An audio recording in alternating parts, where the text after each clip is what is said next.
Mac Dépistonné, votre rendez-vous du mercredi où on prend le temps d'aborder les sujets intemporels. Et justement, on va prendre le temps aujourd'hui avec Hamza Rahmani et Brice Germain. Les gars, ça va toujours ? Très Depuis bien. lundi. Très bien. Excellent débrief. Je voulais le dire, vous avez été... T'as digéré ? Excellent. Je trouve aussi. Ouais. Moi, j'ai adoré le petit billet, le petit édito. Il faudrait qu'il y ait plus de petits éditos comme ça dans cette émission. Parce qu'il faudrait plus de choses aussi Il faudrait incroyables. plus de victoires de Norris du coup. Aussi. J'espère qu'on n'attendra pas 110 courses pour avoir une nouvelle victoire de Norris. C'est trop tôt. Ouais, c'est trop tôt. Beaucoup trop tôt. Pardon. Les gars, on laisse le Grand Prix justement de Miami derrière nous et puis on va se projeter un petit peu sur la suite, sur l'avenir dans cette émission. On aura notamment un grand débat sur la dynastie Red Bull, l'hégémonie Red Bull. Est-ce qu'elle est en train de se craqueler après le départ d'Adrian Newey, après aussi bien sûr l'affaire Christian Horner, après le départ, le décès même de Dietrich Mateschitz. Bref, on va évoquer tout ça dans un deuxième temps, mais je voulais qu'on commence cette émission, les gars, par avoir une petite pensée, parce que la semaine dernière, on commémorait les 30 ans d'un week-end funèbre et funeste, celui d'Imola 1994, décès de Roland Ratzenberger, décès aussi bien sûr de l'étoile Ayrton Senna. Il en a été beaucoup question dans toutes les disciplines, même liées au sport automobile. On a vu des hommages fleurir à gauche et à droite. Le prochain Grand Prix, ça ne nous a pas échappé, aura lieu du côté d'Imola, où on prépare notamment du côté de la Formula One un hommage pour les 30 ans de cette disparition. Je voulais juste exhumer un extrait, ça va nous ramener un petit peu dans le passé. Jean-Louis Moncet, lors de son premier passage dans notre émission, Jean-Louis Moncet qui était aux commentaires sur TF1 de cette course terrible, il faut le dire, l'un des jours les plus noirs pour l'histoire de la Formule 1, qui nous racontait justement comment lui avait vécu le départ et le décès surtout d'Ayrton Senna. D'ailleurs, j'ai employé un mot donc pour l'autojournal à l'époque, par écrit, que j'avais jamais employé. C'était l'archange gisait à terre, foudroyé. Foudroyé. C'était qu'est-ce qui pouvait toucher Senna à ce point-là ? Foudroyé. Et ce que je veux dire, c'est que une fois qu'on a tout bâché, tout bouclé, etc. Je veux raconter une histoire, mais qui est drôle. Il y a des gens qui enregistrent dans les cabines ce qui se passe. Vous savez que c'est arrivé bien des fois entre Thierry Roland et Jean-Michel Larquet, etc. Et là, il y avait un gars qui m'a enregistré et qui me dit voilà, j'ai enregistré ça. Je dis ça vous apportait quoi ? Mais il me dit je voulais vous poser la question. À la fin, vous pleurez. Oui, c'était vrai. Oui, bien sûr, parce que tout a été fini, et donc il y avait la caméra qui était sur Prost, là moi je m'étais assis, je me suis mis à pleurer, et on voit les gens, les techniciens qui démontent la cabine, alors, qui me tapent sur l'épaule en massant, Jean-Louis, c'est rien, remets-toi, etc., etc. Donc je me suis mis à pleurer, voilà, c'est un moment terrible, parce que c'est un pan de votre vie, même plus que la vie professionnelle, un pan de votre vie qui s'effondre, voilà, qui tombe, boum, et c'est voilà, il va manquer quelque chose, désormais, dans ce que vous êtes.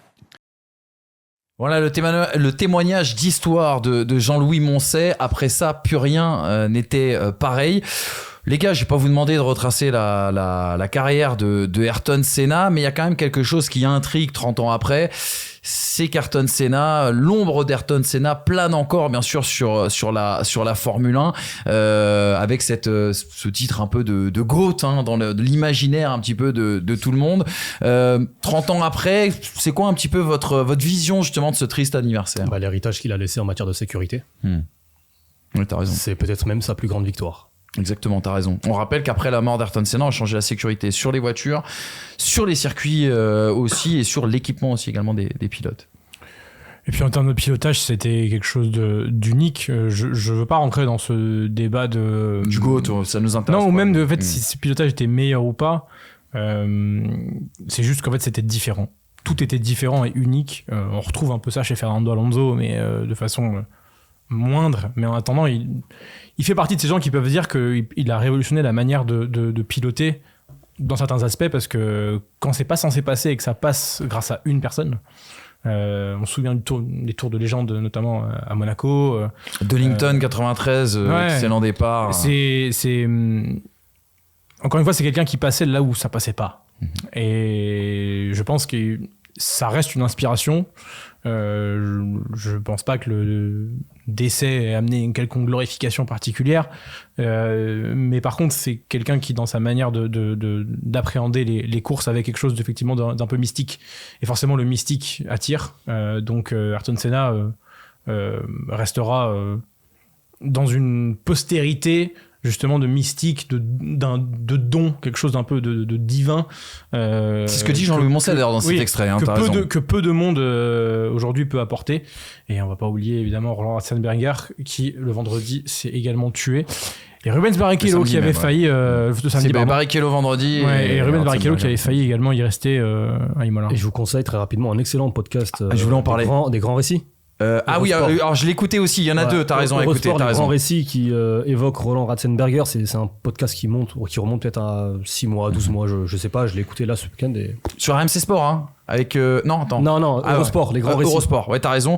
RMC Sport, il y en a un excellent sur le week-end du 1er mai 1994 avec Nicolas Jamin qui retrace justement. C'est plus d'ailleurs centré sur l'œuvre de Ayrton Senna. Et alors un podcast, moi les gars, qui m'a mis un frisson. Et tu parlais de mysticisme parce que c'est vrai qu'il y a Senna, il y avait un attrait un peu divin autour de Senna. Il parlait énormément aussi également de la religion, de son rapport à Jésus, à Dieu. Bon bref, ça le regarde. Et il n'y a pas de gros mots derrière tout ça. Mais il y a aussi beaucoup de mysticisme autour de ce week-end du 1er mai. Voulait-il courir?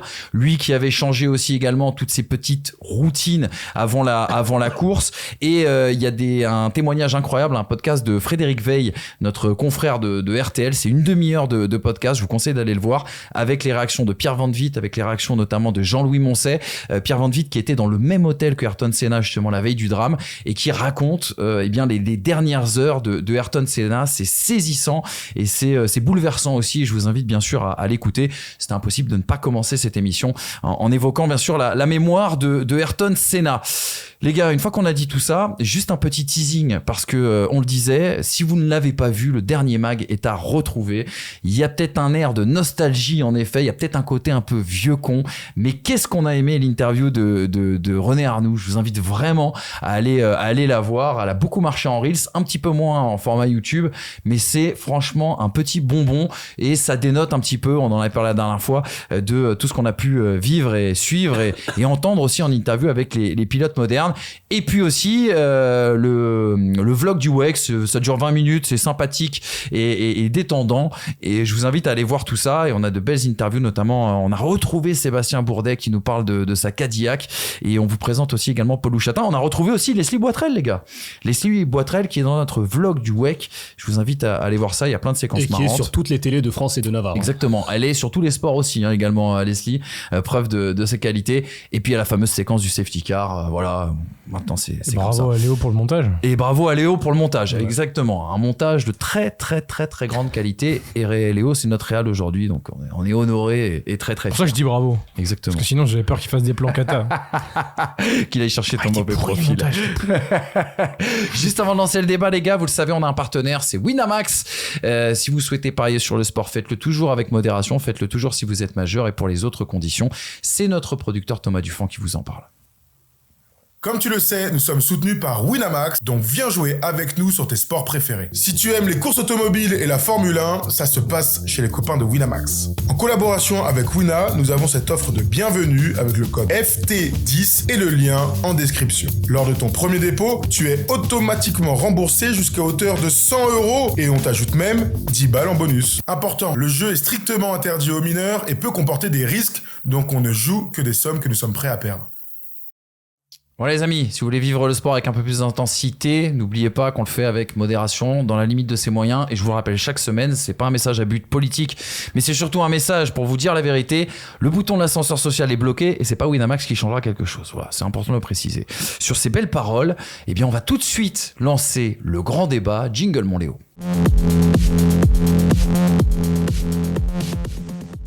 Et on va encore parler de Red Bull dans le débat aujourd'hui. Tiens, encore un mag trusté par l'écurie autrichienne. Et on va se poser la question, les gars, sans faire non plus trop de culture de l'instant, ni même tirer de conclusions hâtives sur les prémices d'un début de fin de règne. Est-ce que justement la dynastie Red Bull est proche justement de la fin. Premier axe de travail, on va revenir sur ce qui s'est passé du côté de Miami et se poser la question de la convergence des performances, quelque chose qu'on attendait depuis quelques années et qui pourrait commencer à pointer le bout de son nez en 2024. Déjà le premier constat, on est à 6 courses dans ce début de saison, 3 écuries différentes vainqueurs à l'arrivée, Une domination un peu moins nette pour Max Verstappen, c'est une question que je pose. Un Sergio Pérez un peu plus en difficulté, c'est une question que je pose, mais j'ai déjà des idées sur la réponse. Et puis, on signalera qu'à Miami, on avait quand même 3 écuries, McLaren, Ferrari et Red Bull, qui étaient dans un rythme quasi similaire. On en parlait dans le débrief si jamais vous ne l'avez pas vu. Est-ce que McLaren a fait un bond en avant durable, c'est-à-dire sur différentes typologies de circuits? Est-ce que McLaren pourra s'inviter justement à la lutte pour la win? Et est-ce que Ferrari peut frapper fort du côté d'Imola? Juste pour préciser les stats, regardez un petit peu la situation dans ce début de saison 2024 versus 2023. Après 6 Grands Prix en 2023, on avait 144 points pour Verstappen, 249 pour Red Bull et un écart un peu plus important, 51 points d'avance sur le 3e qui était Fernando Alonso à l'époque, 129 points d'avance sur l'écurie à la 2e place à ce moment-là, 129 points. Vous voyez que la situation a changé. En 2024, Max Verstappen a quasiment autant de points, d'autant plus si on rajoute le fait qu'il est abandonné, c'est quand même assez impressionnant. Red Bull aussi également, qui a juste un déficit de 12 points par rapport à l'année dernière. Là, encore une fois, si on rajoute l'abandon de Max Verstappen, les stats sont impressionnantes. Par contre, l'écart s'est carrément réduit. 36 points d'avance sur Charles Leclerc, 48 points d'avance sur Ferrari. Est-ce que pour vous, 2024 peut justement être la saison de la fameuse convergence de la performance chez les top teams? 2024, je sais pas. 2025, je pense. Comme Red Bull, Mercedes 2021. Oui, 2020. Fin 2020. Fin 2020. Ouais, quand il finit très bien, Max Verstappen. Je pense que ce que l'on a vu à Miami est prometteur vis-à-vis de McLaren. Encore une fois, je répète ce que disait l'ingénieur de course de Norris. Miami n'était pas censé être le circuit sur lequel cette voiture, cette McLaren, allait le plus bénéficier des nouvelles évolutions. Sachant qu'un pilote a eu 100% des évolutions Norris, l'autre pilote, Piastri, n'a eu que 50% des évolutions.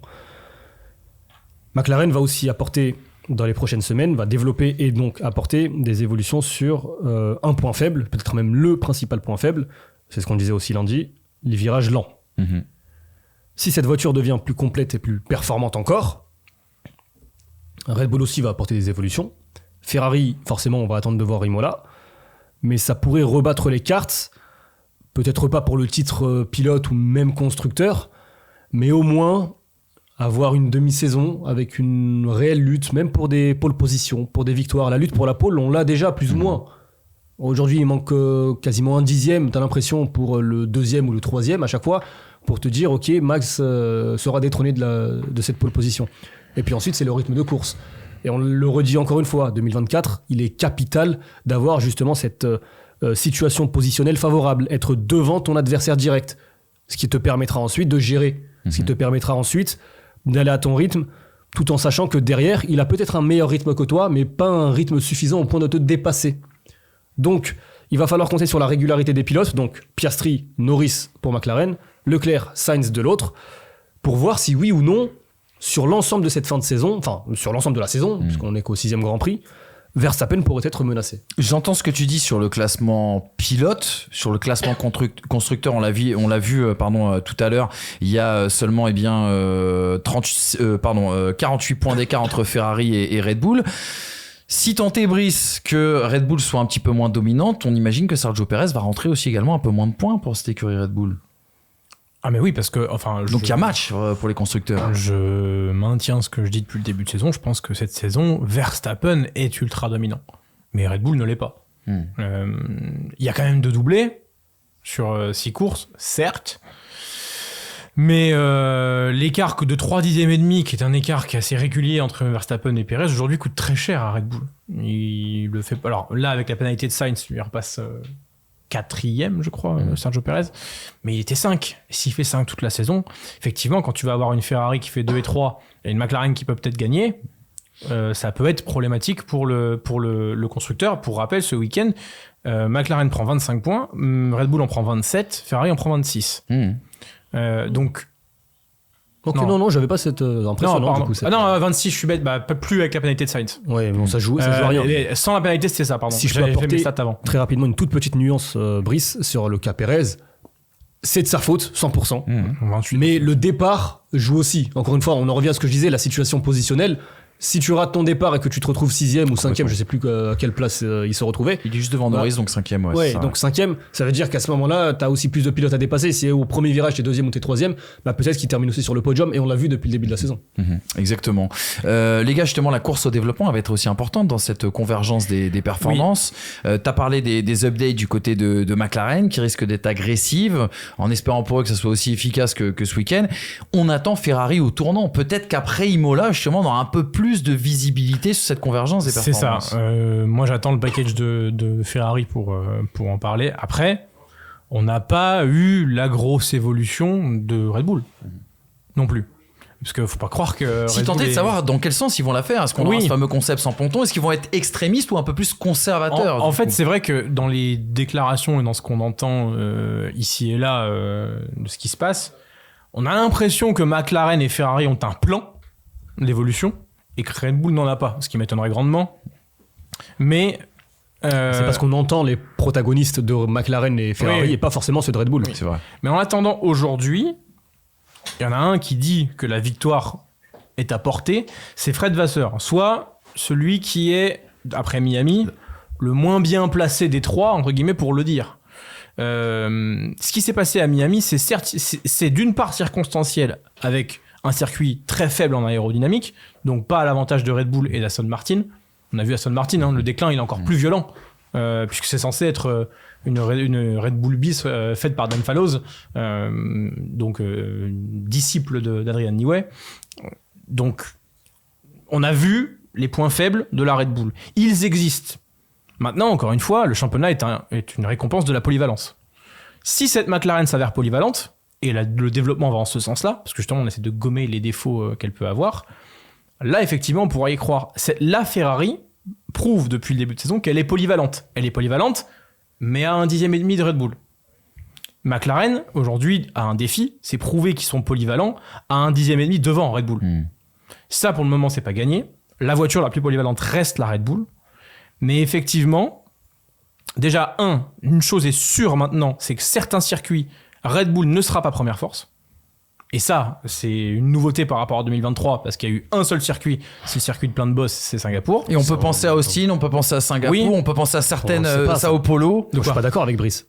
On ne sait pas. À partir du moment où on ne connaît pas les dates de livraison des nouvelles évolutions, quelle est la direction des évolutions. En l'état, je te parle. Parce que peut-être que dans un mois, au Canada, Red Bull arrive, une giga évolution, et puis tu te retrouves avec bien sûr. 10 secondes d'avance. En Australie, en attendant, je pense que Ferrari avait un meilleur rythme que Red Bull tout court. J'aurais vraiment aimé voir Verstappen pour Oui, c'est vrai, t'as raison. Dans cette course-là. Mais Red Bull a un problème de fiabilité déjà.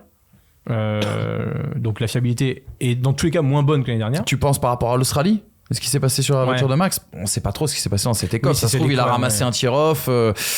Ça, là-dessus, pour le moment, on peut pas tirer. En tout cas, Verstappen se plaint à tous les grands prix de quelque chose qui va pas. Hein. Et là où tu as raison quand même, c'est qu'on connaît la philosophie aéro de cette voiture qui n'aime pas les bosses, puisqu'on rappelle qu'il y a un énorme travail qui est fait au niveau du fond plat. On peut imaginer, voilà exactement la philosophie Newey. On peut imaginer que dans un cadre, une physionomie resserrée, les difficultés qu'ils ont eues l'année dernière à Singapour, il y a 2 ans du côté de Sao Paulo, pourrait rabattre les cartes. Après, comme tu l'as dit, c'est vrai que tu as raison, soyons prudents et attendons les évolutions. Il y a un truc intéressant dans ce que tu as dit, et je te fais réagir là-dessus, Hamza. Il y a aussi un changement d'état d'esprit chez les concurrents. On a beaucoup parlé, et ça t'avait énervé, je me rappelle d'un avis fort de ta part, Brice, l'année dernière, au même moment de la saison, où tu disais ils se comportent un petit peu en victime, les autres écuries qui n'arrivent pas à trouver des solutions, et on avait l'impression qu'il y avait un ascendant aussi psychologique pris par Red Bull.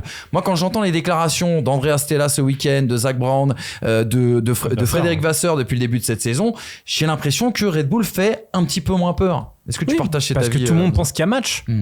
Ouais. Et que je pense que, toutes les écuries, non, c'est pas vrai. Certaines écuries, dont McLaren et Ferrari, sont arrivées à Bahreïn en disant, la voiture est pas finie. C'est-à-dire qu'elle est prête pour faire la course, mais on sait déjà où on va pour la suite. Ce que Fred Vasseur avait dit 3 ou 4 Grands Prix avant le Canada, l'année dernière, qui avait été un step majeur pour Ferrari, parce que Ferrari, au début de l'année dernière, c'était Qatar, c'est 4e force, derrière Mercedes, derrière Aston Martin. Et ce qu'il avait dit aussi, 3-4 Grands Prix avant le Japon, je crois, où là, il y a la 2e évolution majeure qui amène Ferrari à jouer la pole, voire la victoire, notamment à Las Vegas. Donc, il y a un plan. encore une fois, je sais pas si Red Bull communique moins sur son plan ou quoi, mais on a l'impression que le plan qui était celui d'amener le zéro ponton.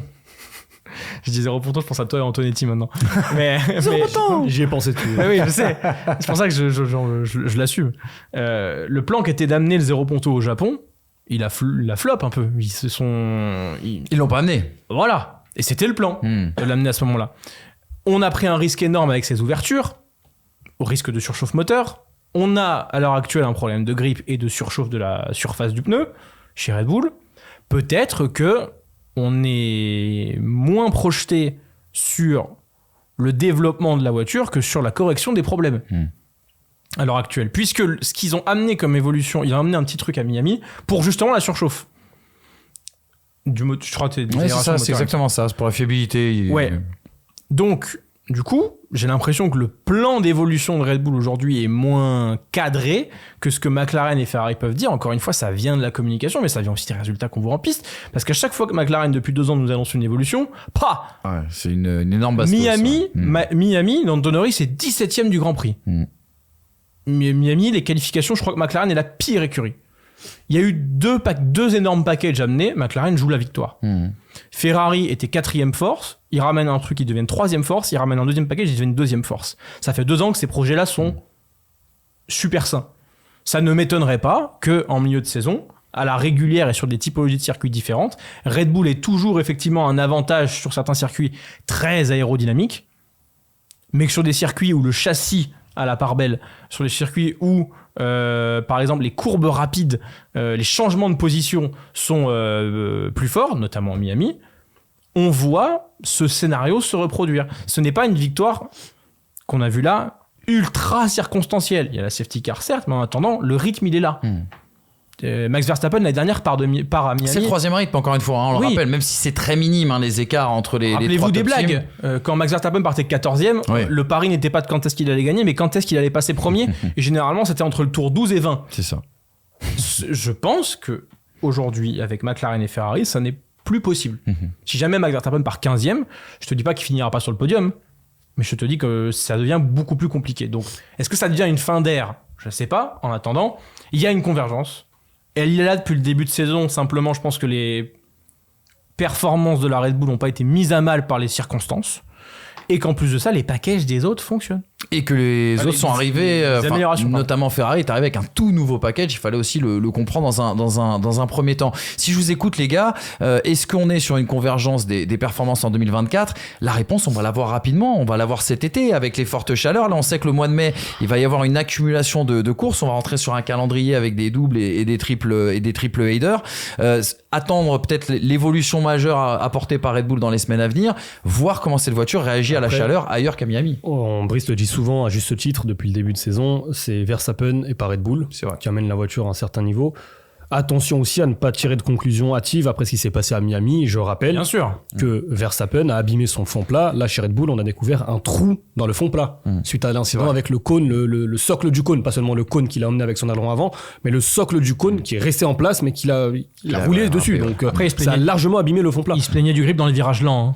Oui, c'est aussi, pas une question de fond plat. Et aussi en SQ3, et aussi on a vu, ok, je te rejoins sur ce point-là, mais attention à ce que le rythme de la seconde partie de course, là où en fait tu vois que Verstappen est incapable de suivre le rythme de Lando Norris, attention à ne pas considérer que c'est le rythme de la Red Bull ou de la meilleure Red Bull face à Norris à la régulière. T'as raison, il faut le préciser. Parlons du projet sportif, les gars, parce que je pense qu'on a fait le tour sur justement la convergence des performances. C'est ce que l'on voit, le premier bilan qu'on peut tirer bien sûr après 6 Grands Prix.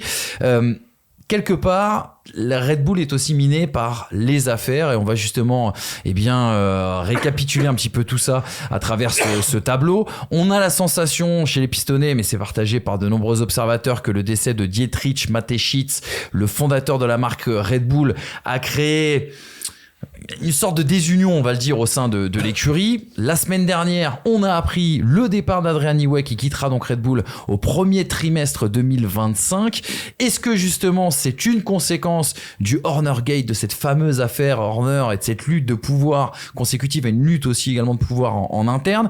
Est-ce que l'équipe technique est affaiblie avec le départ d'Adrian Newey? Parce que c'est vrai que moi, quand j'ai ouvert le YouTube Game la semaine dernière, quand j'ai vu les réactions sur les réseaux sociaux à gauche à droite, beaucoup de gens disaient disait ça y est, Ferrari a une Dream Team alors qu'Adrian Newey n'a toujours pas signé. Ça y est, Red Bull est foutu parce qu'ils perdent leur génie.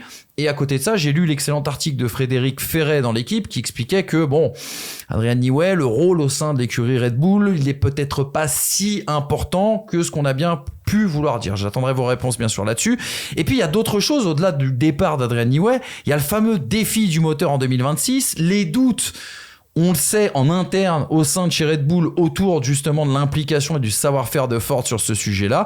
Et puis on l'a encore vu après l'annonce du départ d'Adrian Newey, la pression de Jos Verstappen vis-à-vis d'un départ de Max, son fils. Bref, ce sujet, ce projet sportif quand même les gars, aujourd'hui on peut avoir quelques doutes. Il pose question en tout cas sur la suite de cette hégémonie. Ce qui est sûr, c'est qu'avec toutes les questions que tu viens de lister, il est quand même compliqué pour Red Bull d'établir un plan long-termiste au niveau humain. Aujourd'hui, ils ont... À commencer par les pilotes. Oui, ils ont 3 contrats longue durée, dont Pierre Vacher, qui est certainement le plus important. D'ailleurs, petite info qui est sortie lundi selon nos amis italiens de Formula 1, Pierre Vacher a prolongé jusqu'en 2028. Oui, récemment d'ailleurs, ouais, tout à fait. Tout comme les deux autres personnes. On a une date de contrat. La même date que Max Verstappen. Enrico Balbo et Ben Waterhouse. Merci beaucoup. Deux autres. Exactement. Je n'avais pas ces noms et je les cherchais pendant l'intro. Je les ai pas tous. Balbo, c'est le responsable de l'aéro. C'est ça. Et stratégie, Waterhouse, c'est responsable de l'ingénierie des performances. D'accord. Donc, à part ces 3 noms-là, Max Verstappen, s'il veut partir en 2025, il part en 2025. Toutes les portes lui seront ouvertes. Et puis la vérité, excuse-moi, parce que c'est très important ce que dit Brice, c'est que Max Verstappen, on a tendance à penser, ok, aujourd'hui, il y a ce baquet qui est libre. Du coup, peut-être que Max va. Si demain... Il faut faire de la place pour lui. Exactement, si demain, il n'y a aucun baquet de dispo, mais Verstappen est sur le marché, les places vont se libérer pour aller récupérer Max Verstappen. Donc en soi... Toto Wolff est prêt à sortir Russell du jeu si jamais. On est clairement dans une situation où 2025, il a tout intérêt à rester pour aller chercher pourquoi pas un 4e titre. Et puis si 2026, il voit que Red Bull, ça ne fonctionne pas avec l'arrivée de Ford, et on en parlera dans un peu plus tard, bah rien ne l'empêche fin 2026 de dire écoutez, la voiture n'est pas performante, je me barre. Exactement. Partons sur le sujet brûlant les gars. Adrian Newey. Adrian Newey, donc, qui va quitter cette écurie. Je vous mets 2 citations et vous allez me parler un petit peu justement les conséquences que vous voyez pour Red Bull. Est-ce qu'elles sont si catastrophiques que ça? Première citation, les explications d'Adrian Newey. Pourquoi il part? C'était sur Sky Sport, il s'est exprimé jeudi. La Formule 1 est une activité dévorante, nous dit-il, et j'y travaille depuis longtemps. Il y a un moment où je me suis dit, un peu comme Forrest Gump, je me sens un peu fatigué. Lorsque j'ai rejoint l'équipe, je n'avais aucune idée de là où ça se terminerait. C'était un gros risque pour ma carrière et depuis, c'est une aventure extraordinaire. Partir, j'y ai pensé pendant l'hiver, puis au fur et à mesure du déroulement des événements cette année, cette phrase a son importance, je veux faire une petite pause et faire le point sur ma vie et voyager un petit peu. Intéressant quand même cette phrase. J'y ai pensé pendant l'hiver, puis au fur et à mesure du déroulement des événements de cette année. Il fait écho, on l'imagine, à la fameuse affaire Horner. Explication aussi et décryptage, et je voudrais vos avis après, de Cyril Abitboul, qui était l'invité de France Info juste après l'annonce du départ justement d'Adrian Newey, qui dit « L'engagement qu'avait Dietrich Mateschitz, absolument sans aucune concession pour gagner, c'est ce qui faisait tenir l'ensemble et fonctionner l'alchimie. Et c'est ce qui faisait rester Adrian Newey. La force de Red Bull réside dans son triumvirat entre Newey, Christian Horner et Helmut Marko. La perte d'Adrian Newey, c'est celle d'un leader technique charismatique, mais aussi d'un des éléments fondamentaux de ce trio qui va s'en retrouver encore plus déstabilisé qu'il ne l'est déjà, après toutes les péripéties notamment du début d'année. Les gars, cette perte d'Adrian Newey, est-ce qu'elle est fatale pour vous, pour Red Bull? On voit des avis assez hétérogènes sur le sujet, entre notamment Frédéric Ferret et beaucoup de gens qui ont parlé de catastrophe et de fin du projet Red Bull. Je pense que techniquement, non. Techniquement, les ingénieurs qui travaillent avec Adrian Newey depuis des années sont aujourd'hui formés pour pouvoir pondre du Adrian Newey, en tout cas, ont toutes les informations et les clés en main pour réaliser des voitures qui sont très performante. Je pense que Pierre Vacher aujourd'hui n'a plus besoin d'Adrian Newey, qu'Adrian Newey est aujourd'hui un consultant de luxe, c'est un chef non exécutif technique. C'est le directeur non exécutif technique, Adrian Newey. C'est-à-dire qu'il inspire la philosophie des monoplaces, il donne ses avis sur ce qui est fait, et aujourd'hui c'est du conseil qu'il réalise. Et je pense que c'est cette place-là qu'il aurait s'il signait dans une autre écurie, notamment Ferrari. Donc, fatal techniquement, faut pas penser que dès le départ d'Adrian Newey en 2026, Red Bull va nous pondre une voiture qui sera 9e du championnat. Ça, j'y crois pas. Par contre, et là où je rejoins Cyril Abitboul, c'est que une union de personnalités fortes à la tête d'une écurie aide à ce que tout le monde aille dans le même sens. On le voyait, Lauda, Wolff et Lewis Hamilton. Là, il y a Marco, Verstappen, Horner et Newey. Qui va aller contre eux ? Qui va aller contre le sens de la marche victorieuse qu'ils imposent en Formule 1 ? Par contre, si t'as Horner qui commence à avoir des frasques, où on se dit, mais attends, ce mec-là est un peu bizarre quand même. Si t'as Marco qui commence à sortir dinguerie sur dinguerie dans les journaux, notamment sur son pilote centre-américain. Merci. Justement. Merci beaucoup. J'ai vraiment fait le sud-américain. Ouais, mais je suis rattrapé vite. Et que tu as Max Verstappen qui dit je reste parce que la voiture est la meilleure, mais s'il faut partir, je partirai, et Joss quand même une couche. Toute cette union-là, en fait, on est bien d'accord que c'est divisé pour mieux régner en soi. C'est-à-dire que la division va créer justement les petits problèmes de vision, peut-être. Rapport de force. Le fait des rapports de force, des clans au sein de l'écurie, des idées qui seront peut-être contradictoires, on va tenter des choses qui vont peut-être pas marcher, etc., etc.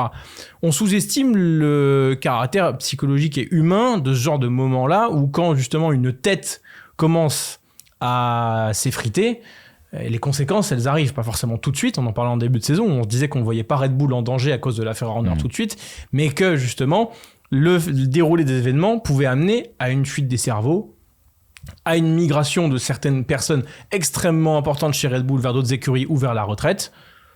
Et j'ai l'impression que c'est la phase 1, là, ce qu'on voit là. Est-ce que le départ d'Adrian Newey est réellement lié à l'affaire Horner ? J'en sais rien. En attendant, son départ pose un problème humain, je pense, chez Red Bull, puisqu'il est là depuis les débuts de Red Bull. Donc il faut enclencher une nouvelle ère en soi, qui est assurée par justement ces triumvirats d'ingénieurs. Mais en attendant, ça marque quelque chose. Et ce quelque chose-là, on ne pourra le voir que dans 2 ans, j'imagine. Mais il n'est pas bon signe. Hamza, est-ce que tu es catastrophé, tu partages le catastrophisme de ceux qui regrettent le départ d'Adrian Newey, et est-ce que même tu arrives à te projeter sur ce Red Bull sans Adrian Newey, parce que quelque part des informations en interne, alors on a des bruits parce qu'on est des garçons bien informés, mais difficile de savoir justement l'impact du départ d'Adrian Newey aujourd'hui. Le départ d'Adrian Newey ne m'aurait pas posé problème si on avait une vision claire sur le plan Red Bull court, moyen, long terme. Sauf que le plan court terme, on l'a, 2024, mais quitte de ce qui se passera à partir de 2025. Qui seront les hommes de Red Bull à ce moment-là ? Moi, je veux bien qu'on me fasse passer Adrian Newey pour un homme qui a eu une contribution mineure. Paraît-il aussi, ça a été un point d'achoppement avec Christian Horner, qui aurait un peu dévalué le travail et l'influence et l'importance d'Adrian Newey. Et la com de Red Bull va dans ce sens-là, on le verra tout à l'heure avec Max Verstappen. Sur ces dernières qui années. Fonctionne à l'affect également. Moi, je veux bien qu'on... Après, c'est un homme qui a marqué l'histoire de la Formule 1 au sein de différentes structures. Moi, je veux bien qu'on me dise que son départ ne sera pas important. Comme tu le dis, il y a une formation, puisque des personnalités ont pu le côtoyer durant des années, que ce soit Pierre Waché ou d'autres. Maintenant, moi je veux bien, mais ça reste un départ important. Et on va pas me faire croire que perdre Adrian Newey est anecdotique quand on s'appelle Red Bull ou une quelconque écurie de Formule 1. Anecdotique, non, mais encore une fois, c'est par rapport au sentiment de catastrophisme. Là où c'est intéressant, et ce que tu dis, on va voir une déclat de Max Verstappen dans quelques instants, mais on a longtemps dit dans cette émission, et notamment à partir de la Révolution 2022, que si cette Red Bull était justement dominante, c'est parce qu'Adrian Newey maîtrisait parfaitement l'effet de sol, sur lequel il a fait une thèse universitaire, et aussi le fait qu'il soit un petit peu à l'ancienne, c'est-à-dire papier, crayon, et qu'il ne regarde pas uniquement les datas de la CFD et les retours bien sûr de la soufflerie. Frédéric Ferret, avec qui on échange beaucoup, nous avait dit en début de saison, les gars, arrêtez justement avec cet argument d'Adrian Newey parce que vous minorez le rôle de Pierre Vacher. Et ces derniers jours, on nous a dit aussi au sein du clan Red Bull que, par exemple, en 2022, Adrian Newey voulait partir sur un concept zéro ponton et que c'est Pierre Vacher qui a emmené justement cette écurie Red Bull dans le bon sens avec les RB19 et le fameux concept du ponton un petit peu particulier. Ouais, mais si je peux me permettre, c'est pas parce qu'on a vu le zéro ponton ne pas fonctionner avec Mercedes qu'il n'aurait pas fonctionné avec Red Bull, avec Adrian Newey et avec d'autres. C'est exactement ce qu'on dit en début de saison quand on a vu que Newey s'intéressait à ce zéro ponton. Après, je pars du principe que s'ils l'ont pas mis en place, c'est qu'il y a quand même un doute. Oui, qu'il y a peut-être un doute, ou qu'il n'y a pas une volonté aujourd'hui de prendre ce qui serait considéré comme étant un risque face à la concurrence qui est plus proche qu'il aurait pu l'imaginer. Mais ça ne veut pas dire que ça ne marche pas ou que ça ne marchera pas. T'as raison, ça se passe en dessous, ça se passe plus en dessous de la voiture qu'au-dessus de la voiture. Et ça veut pas dire que c'est pas parce qu'ils sont pas partis sur le 100 pontons que Adrian Newey n'a pas justement été un des grands pères, on va dire, de ce qui se passe justement parce sur la voiture qui fait la différence. On sait pas à quel point il y a eu clash là, oui, sur ces idées-là. Ça se trouve, il s'est dit ah non mais t'as raison, on parle là-dessus, puis voilà, tu vois. C'est ça. Mais c'est resté anecdotique. Mais bon. Mais c'est bizarre que ces choses-là sortent au moment où Adrian Newey part. Ça valide la thèse de la communication de Red Bull. Voilà, le nouveau storytelling de Red Bull. Regardez justement. Red Bull, si Red Bull est en place et a cette identité forte en Formule 1, c'est parce qu'il y a eu des sacres dans les années 2010 avec Vettel. Complètement. Et à ce moment-là, c'est qui du coup ? Ah non, mais bien évidemment, on va pas minorer l'apport d'Adrian Newey. Le premier diffuseur performant après Braun, c'est Red Bull. Tout à fait. Regardez cette déclaration de Max Verstappen, toujours le storytelling qui va dans le sens de ce qu'on vous expliquait. Max Verstappen qui réagissait en conférence de presse au départ d'Adrian Newey, il dit il a été incroyablement important dans les succès décrochés, mais je pense qu'au fil du temps son rôle a un peu changé et je pense que beaucoup de gens ne comprennent pas ce qu'il fait. Je ne dis pas qu'il ne fait rien, mais son rôle a évolué. Beaucoup de gens importants sont arrivés dans l'équipe, ce qui a renforcé tout le département et j'aurais bien sûr préféré qu'il reste, mais je crois aussi vraiment que l'équipe technique que nous avons au-delà d'Adrian est très très forte et ils l'ont montré ces dernières années avec la compétitivité de la voiture. Alors de l'extérieur ça paraît dramatique, mais je pense qu'en fait ce qui se passe dans l'équipe ne l'est pas autant. On en revient à ce que disait Brice, le rôle de super consultant. Oui, maintenant, si c'est un rôle de super consultant anecdotique qui ne sert à rien, concrètement, on va vite le savoir. Comment vous analysez le fait que, justement, Red Bull ait autorisé Adrian Newey à quitter justement le giron au premier trimestre 2025 ? Parce que, je pense qu'on doit sérieusement estimer que l'équipe en place, c'est elle qui fait 80% du travail. C'est ce qu'on doit estimer, à mon avis. De deux, que je ne vois pas l'intérêt de retenir quelqu'un à 65 ans qui dit qu'il veut s'en aller, surtout après ce qui s'est passé en début de saison, et surtout que Adrian Newey a beaucoup d'influence, c'est ce qu'on raconte dans le paddock, sur Max Verstappen, Jos Verstappen et Marco, et qu'à mon avis, il valait mieux le laisser faire, en sachant qu'il s'intéressait à un projet pour Red Bull, pour l'hypercar, donc il a pu travailler dessus. Je pense qu'en fait, qu'il y a aussi une fin de cycle, il y a une volonté de renouveau. Ça fait 20 ans que c'est en place. C'est vrai. Il y a une nouvelle unité de moteur qui arrive, aidée par Ford, faite par Red Bull Powertrains. Et puis on se dit aussi que c'est le moment de le lâcher. C'est le seul moment de le lâcher puisqu'on arrive sur une aire moteur. Tout à fait. On a peut-être moins besoin de lui si l'aéro est déjà performante. Et puis le lâcher, c'est aussi une histoire de rapport de force peut-être. Je ne sais pas à quel point ça a été compliqué ou pas de libérer Adrian Newey ou pour Adrian Newey de se libérer de Red Bull.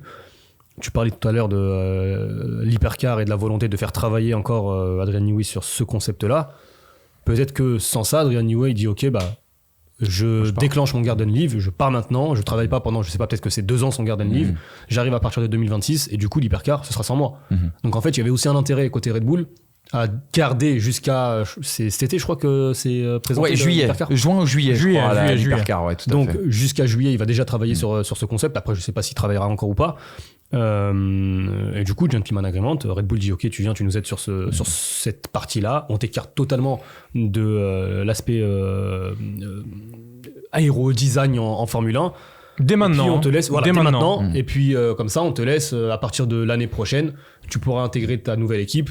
Si jamais tu reviens en F1, parce que peut-être qu'il prendra sa retraite, et à ce moment-là, la France est grande. Tu auras la possibilité, et à ce moment-là, tu auras la possibilité de travailler sur le concept 2026 dès début 2025. Enfin, dès fin du premier trimestre 2025. Exactement. Et on a vu la communication d'Adrian Newey entre la retraite et Ferrari. On n'a pas de billes, mais vous avez une petite tendance. Sky Italia, qui est quand même pas le média le moins fiable, annonce que c'est fait. En fait que c'est choisi quoi. Après les détails sont pas faits, mais elle annonce que c'est choisi. Après encore une fois, à quel point c'est influencé par des rapports de force et tu connais les médias, tout dépend de la source. Donc, oui, complètement. Donc moi j'y crois. Peut-être parce qu'il y a le sang rouge qui parle, puis j'ai envie de voir cette réunion d'Avengers là. Même si au final le rôle d'Adrian Newey chez Ferrari ne serait certainement qu'un rôle encore une fois de super consultant. Il va y avoir 66 piges il aura le gars. Comme tu as dit, il arrive au premier trimestre 2025 si jamais il signe chez Ferrari, ça veut dire qu'il n'aura possiblement pas travailler sur l'aéro de 2025 et en 2026 on va passer sur une ère moteur. On rappelle que Williams c'était la deuxième force en 2014 alors qu'il n'avait pas le meilleur aéro, le meilleur châssis. C'est quelque part Red Bull quand même. Ça peut aider. Oui, mais Red Bull en le lâchant comme ça le stérilise un peu en gros. Tu vois, il réduit l'impact que ça peut avoir de perdre Adrian Newey et de l'avoir ailleurs. C'est parce que si Ferrari rate son moteur, Un bel aéro, rappelle-toi de Red Bull en 2017-2018, ça a gagné 3-4 courses par-ci par-là. C'est ce qu'a dit Mais Christian ça ne serait Horner. pas champion du monde. C'est ce qu'a dit Christian Horner ce week-end. Il a dit dans une ère de domination moteur, heureusement qu'on a eu Adrian Newey sur certains circuits spécifiques pour compenser, mais ça nous a pas permis bien sûr d'être à la lutte. Mais attention à ce moteur, par contre, pour Red Bull. Et ben justement, parlons-en tout de suite. Oliver Mintzlaff, après toutes ces annonces, est venu du côté du Grand Prix de Miami, sans doute pour rassurer les équipes, pour entériner aussi la place de Helmut Marko et de Christian Horner. Oliver Mintzlaff, le PDG de Red Bull, qui veut que les deux tauliers restent bien sûr en place. On rappelle que le départ aussi de cette affaire Horner, c'est la volonté pour Christian Horner de prendre le contrôle de cette écurie pour faire un peu de sous comme a réussi à faire notamment Toto Wolff. Oliver Mintzlaff qui s'est exprimé dans Bild, c'était dimanche, et regardez ce qu'il dit, c'est assez intéressant. Non, nous voulons continuer en 2026 là où nous sommes actuellement, c'est-à-dire au sommet de la Formule 1. Bien sûr, il n'y a aucune garantie, mais même si nous avons prouvé que nous pouvons gérer des changements de règles majeurs, d'autres équipes n'ont pas réussi à réduire l'écart avec nous depuis 3 ans. Nous préparons 2026 depuis longtemps, et même si construire notre propre moteur est une tâche et un défi de grande envergure, nous sommes convaincus que nous pouvons le maîtriser. C'est la prochaine étape du développement de Red Bull. 2026, pour repréciser les choses, et tu l'as parfaitement expliqué, Red Bull sera associé à Ford, mais c'est pas Ford qui fournira complètement le moteur. Ford fournira une sorte de savoir-faire, Ingénierie. certaines pièces aussi, mais ce moteur devrait être assemblé en tout cas dans les locaux de Red Bull Powertrain. Du coup, on sait aussi également Au Japon, du coup. Ouais, enfin, non, c'est plus, c'est plus Hamilton Keynes. Mais oui, c'est Japon. Hein. Avec des ingénieurs parfois japonais. Vous voyez ce qu'on veut dire. On rappelle que nous, on a eu des échos aussi également en interne à Red Bull, d'une énorme crainte concernant ce moteur Ford ou de l'apport de Ford dans ce projet. On rappelle aussi également que le mercato, on va dire, des ingénieurs motoristes est quasiment bouclé et que chez Red Bull, on est un petit peu déçu des personnes du peu de personnes qualitatives que Ford a réussi à faire venir. Cette question de l'association Ford-Red Bull, est-ce qu'elle n'est pas beaucoup plus importante que le divorce Adrian Newey-Red Bull quelque part? Bah si. Parce que tu sais ce que tu perds, tu sais pas ce que tu gagnes, ça d'accord. Mais en attendant, ce que tu perds est backé par ce trio, l'idée par Pierre Vacher. Là, ce que tu récupères, c'est des ingénieurs qui n'ont jamais travaillé sur un V6 hybride de Formule 1. Puisque ce sont ceux de chez Ford. Après, peut-être qu'ils ont récupéré des gens de chez Ferrari, qu'ils ont mis chez Ford, j'en sais rien. Mais en attendant, Porsche voulait s'engager en F1. Ouais, bah, je pensais à une blague dans ma tête. C'est gratuit. Ah non, mais il y a d'autres motoristes. Flat out. Ok, Allez voir David Coulthard. Ouais. Qu'est-ce que je voulais dire? Oui, Porsche, c'est quand même pas les derniers en termes de moteur à la base. C'est une marque qui met ses propres moteurs. C'est pas Mercedes qui met des 1,6 litre DCI Renault dans les classes A. Le péno. Ouais, le péno, excuse-moi, mais ça me ferait mal quand j'achète une Mercedes d'avoir un 1,6 litre DCI Renault. Mais passons. Dédicace à Thierry Châtillon. Preuve qu'on bosse bien chez Renault sur le moteur. Bah oui, mais en même temps, ils sont fiables. Hein. Ouais. Ça, c'est clair. Mais Porsche, qui a ce savoir-faire là et qui fait quand même dans des moteurs dans les meilleurs de la planète, a jeté l'éponge de la Formule 1. Pour des raisons politiques aussi. Hein. Non mais à jeter l'éponge du moteur. Du V6 hybride, tu voulais dire. Pardon, excuse-moi. À la base, il devait motoriser Red Bull. Je pensais que tu parlais de 2026, pardon. Avant, il devait motoriser Red Bull. Tout à fait. Et ils ont dit non, mais c'est trop compliqué. C'est trop compliqué, ça va être une perte d'argent, etc., etc.